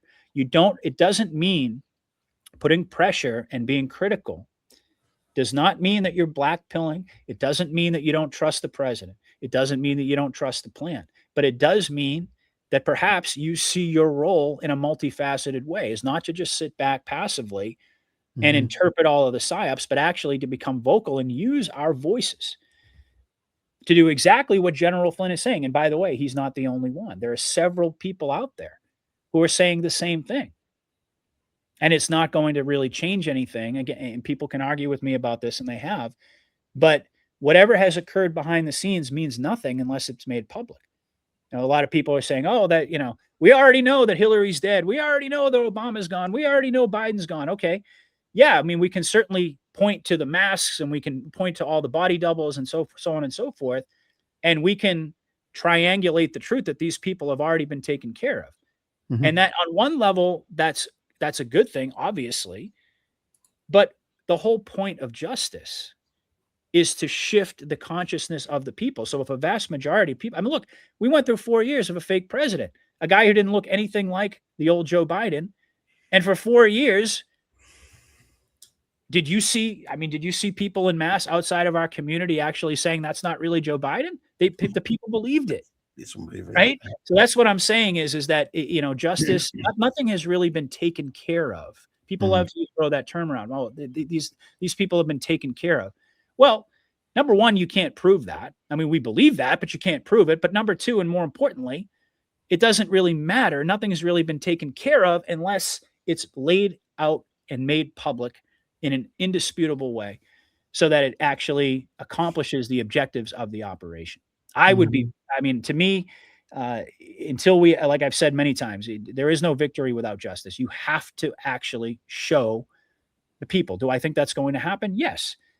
But the question of how long it's going to take, that might be contingent upon us in some way.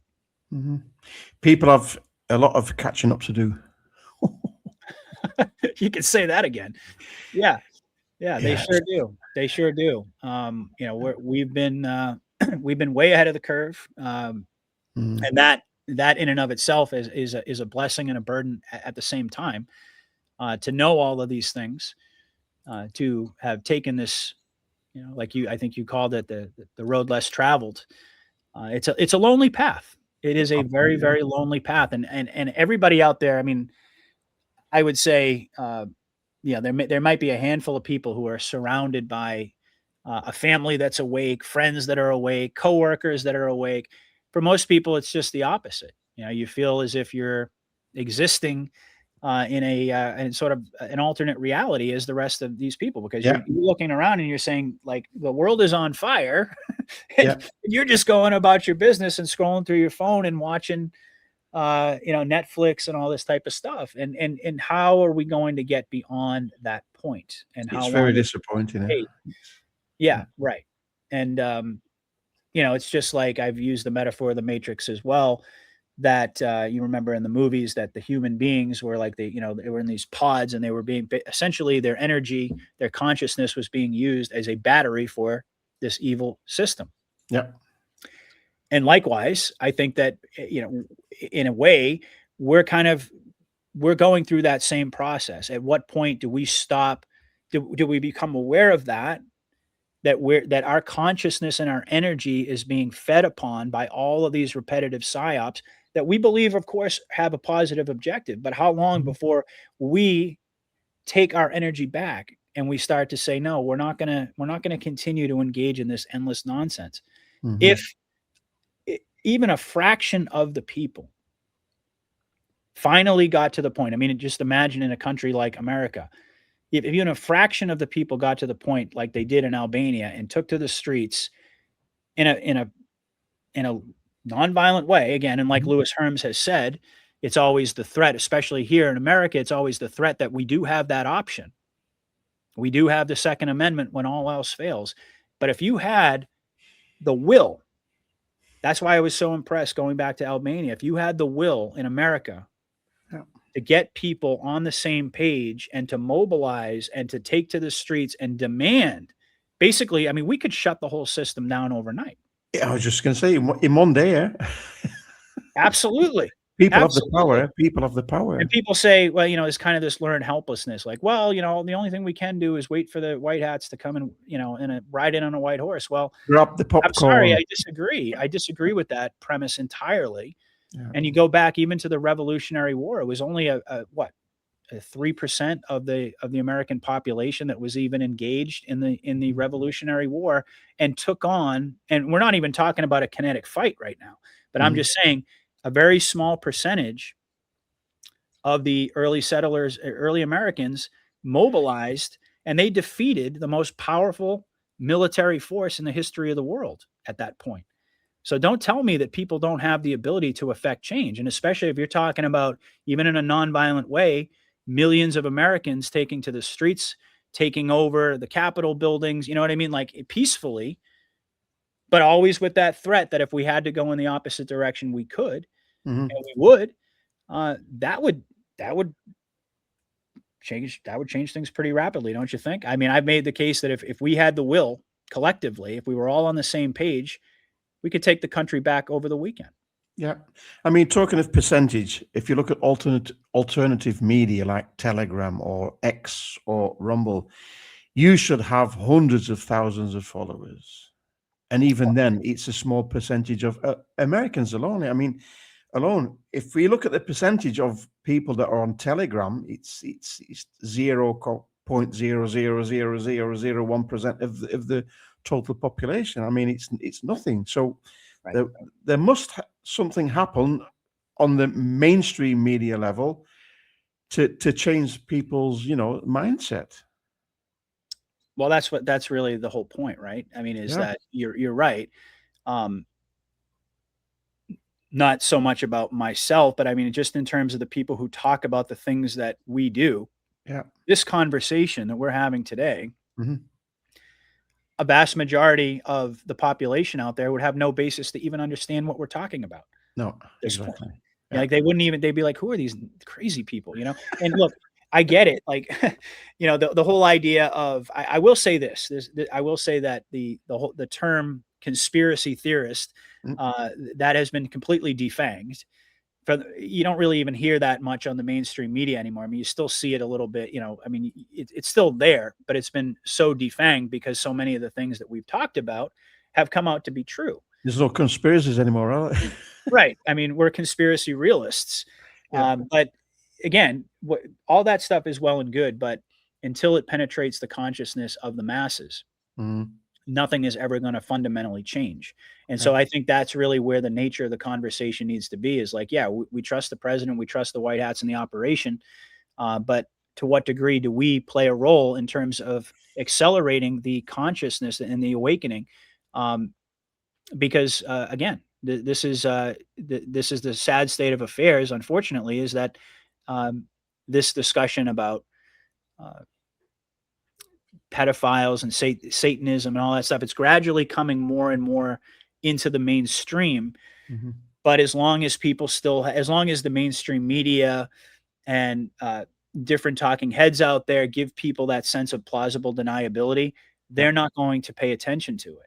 And the only thing that's going to change that, again, happens to be, in my opinion, when we see real concrete punishment meted out and justice meted out for the people that have committed these crimes. And unless and until that happens, we can have comms, we can have all types of memes, and we can have all types of discussions about that. But it's not going to really matter, because in the grand scheme of things, if this is really about the Great Awakening, and it's really about ascension, and it's really about unifying the people and pushing them to the precipice, well, I mean, those objectives would still not be met. Yeah. And we have to push harder, in my view. Absolutely. And it can't take years anymore. It has to happen in 2026, in my opinion. It's got to. I'll tell you, man. Go ahead. I was finished. Oh, okay. I didn't know. I didn't want to cut you off. Well, I mean, I remember saying that in 2022. Yeah. It's got to happen in 2022. There's no, I mean, after the stolen election, after the inauguration and all these things, it was like people genuinely believed we weren't going to make it past the summer without overt military intervention. And then it became 2022 and then 2023, on and on and on. So here we are saying the same thing in 2026. And I guess that's really kind of just underscores my point. Which is, I think, hopefully I've made clear. Yeah. Anyway, Patriot, final thoughts before we wrap it up. I've always loved these discussions with you. And and we go back a long way. I can't remember when our first show is, but you're one of the few that I feel completely at peace and content with, knowing that we can just go into a conversation with really not a lot of planning or anything along those lines. And somehow it ends up being substantive, and people really appreciate that. I have a lot of respect for you and for what you do, for your audience. And my audience really loves you. I've been having a lot of people saying, well, we really miss Maestro. Is he coming back? So it's an indication that these discussions are of a benefit to people.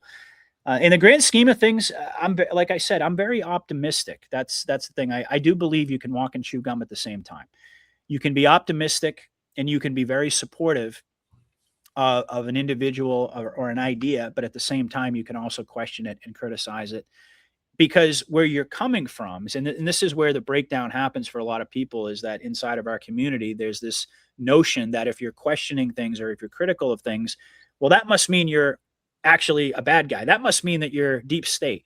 And it's amazing to me how people out there, I mean, even people who have been following me for years, sometimes they have that reaction. Well, gee, I'm not so sure you're on our side anymore. Oh, have you been activated to turn against Trump? None of which I've done. But that's the thing, is like, people have these knee-jerk reactions and they get triggered by it. And what I'm saying is, look, folks, if we're ascending to higher levels of consciousness, that's not moving in the right direction. If you have this binary thing where it's like you're either 100% blind faith on board, or if you dare to actually question something, then all of a sudden you're a bad guy, and you've always been some sort of a plant, whatever. I mean, you wouldn't believe some of the things that I get accused of just for simply telling the truth about what I think and what I feel and believe. And like I said, fortunately, the vast majority of my audience approaches the awakening and approaches navigating this journey in the same way. But it's very unfortunate to see that there are so many people that have bought in to this idea of tribalism and this cult of personality surrounding Trump and Q, where it is like where they're above criticism. Like almost like Trump and Q are like deities that it's blasphemy to say anything critical about the operation, how it's playing out, how it's affecting people, what we want, what we should be pushing for. These are all totally legitimate lines of discussion. And there are some people, unfortunately, who have gone completely in the opposite direction. But I don't think that that's ultimately sustainable. Like I said, I think, quite frankly, that I'm a little bit ahead of the curve of where a lot of people are going to find themselves in the not too distant future. Not to pat myself on the back, because like I said, there have been people who arrived here long before I did. And that's, we're all in a collective journey, but it's also an individual journey for each of us. So I don't judge anyone. I just, I call balls and strikes. I talk about my perception of how this operation is running. And I think we have to get back to that place of just being able to have that discussion without, I mean, look, a house divided against itself can't stand. Like, we are we're the tip of the spear. We're the military, the civilian aspect of this military alliance. And unfortunately, we're playing in to this attempt, wherever it's coming from, whether it's coming from the good guys in a reverse psychology sort of way. I have theories along those lines, or whether it really is remnants of the deep state that are trying to poison the well, so to speak. At the end of the day, it's our choice. And we have to use our discernment and to be able to recognize, just because people are being open about their viewpoints on things doesn't make them the enemy. We're all fighting for the same thing. And indeed, like somebody point just now in the comments, didn't Q say question everything? And as I've said multiple times, there was no asterisk next to that. There was no little footnote that said, until you think you figured everything out, and then all of a sudden it's bad to question everything. Q never said question everything except us. Except the president. I mean, obviously, the president and the Q team are really depicted in the drops, as one would expect, as being like the quote unquote saviors of humanity, right? And they're playing vitally important roles that prevented us from going down a very dark path for having to kinetically fight for our freedom. And we'll be forever grateful for that. But a military civilian alliance, I think, implies a lot more than a lot of Anons want to believe. Yeah. And over time, my theory is that as these psyops continue to play out and expectations aren't met, and we're met with additional disappointments, rug pulls, if you want to call them that, that people are largely going to be much more receptive to this type of a conversation as things continue to play out. Now, could I be wrong? And could we have the EBS, before July 4th? Absolutely. And I'd be the first one to get on here and say, I was wrong, but man, am I happy I was wrong. I mean, I would be celebrating it all day long, but there's also that realist element in me as well. So, that's really kind of where I'm at overall. I'm very optimistic about the future of humanity, but I also, I do think that it's at a certain point in time, you have to reassess the assumptions that you have, the positions that you have. I quite frankly, I don't see any virtue in consistency for consistency's sake. I don't see any virtue in treating the president, as much as I love him, the military. I don't see any virtue in putting them at a level that's above criticism. I don't see any virtue in allowing our, whatever it is that we think we know, we think we believe, to divide us inside of our own community. Are there individuals out there, bad actors, who that's their role, that's intent? Absolutely. And I don't care if I've always said, you can question me all day long. You can say whatever you want, say whatever you want to say.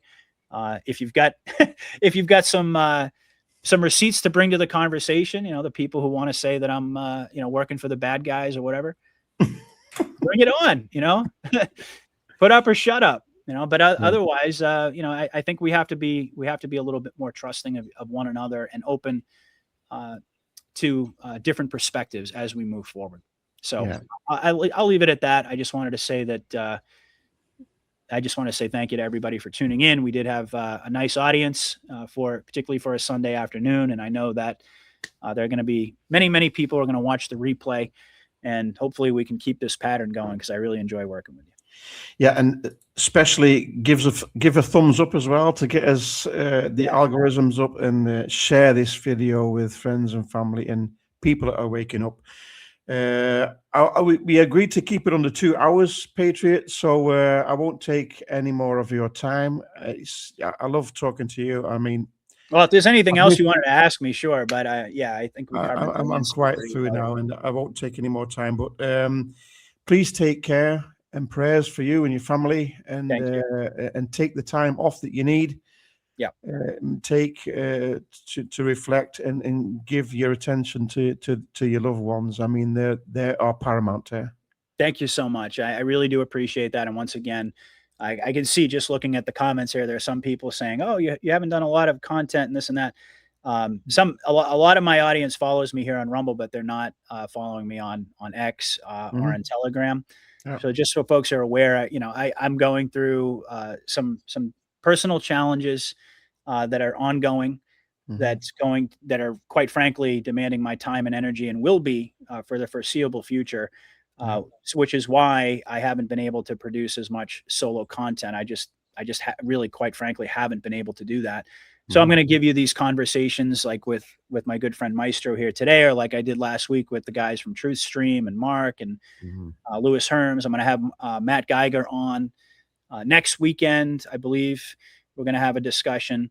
And, as time goes on, I certainly, once I get to the other side and a lot of the dust settles on the things that I'm going through right now, will develop a sense of rhythm again and a sense of normalcy. So it's not as if I've forgotten that pledge that I've made to all of you, and quite frankly, nothing makes me happier than being in that space to bring you that content, particularly the solo stuff that people really miss. So it's coming, folks, but I just appreciate everybody's love, support, and prayers, and just be patient, because I am going through quite a bit right now. So anyway, Pedro, we wish you all the best. Take care, and thank you for this wonderful conversation. It's always great talking to you as well, and so it's mutual. And I hope to speak to you in the we have contact regularly on Telegram. So Yep. You and I probably talk as often as I talk to anybody else that I work with.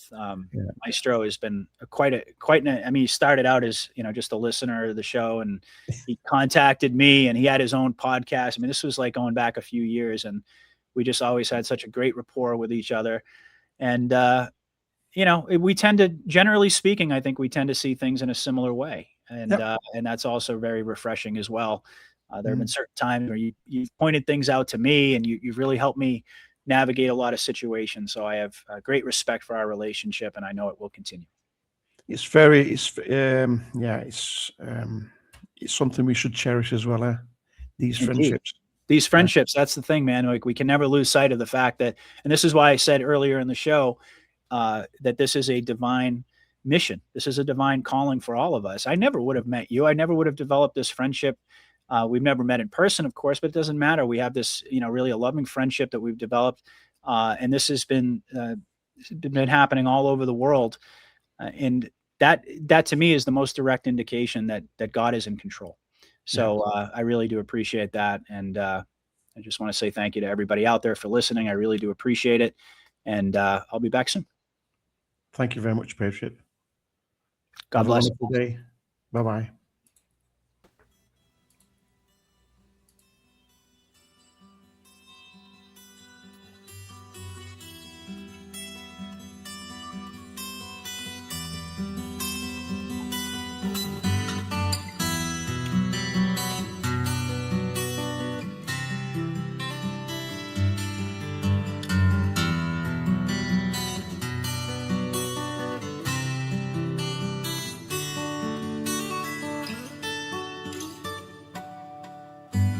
Little child,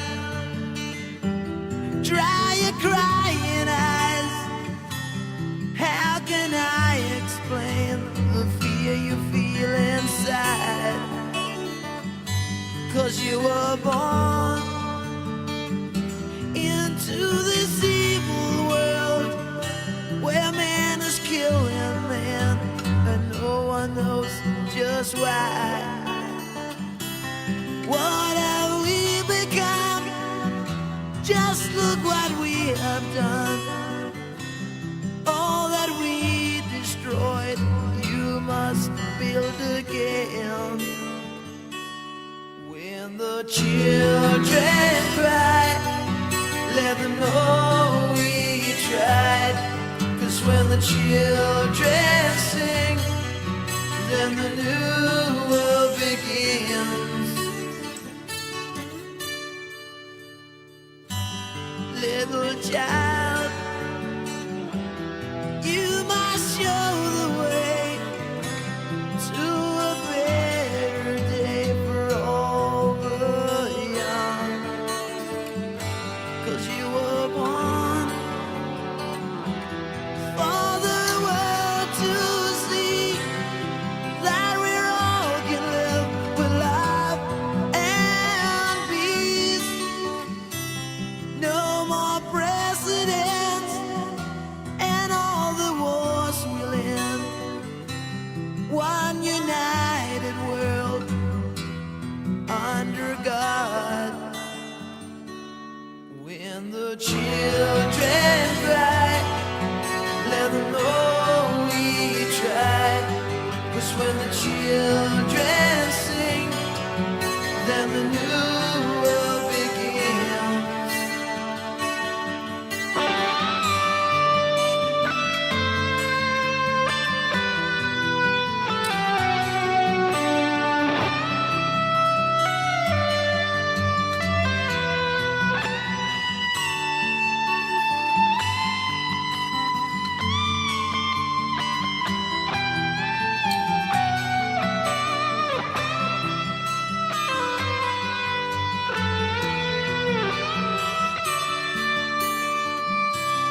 What have we become? Just look what we have done. All that we destroyed, you must build again. No more presidents, and all the wars will end. One united world under God. When the children cry, let them know we tried. 'Cause when the children fight, let them know it ain't right. When the children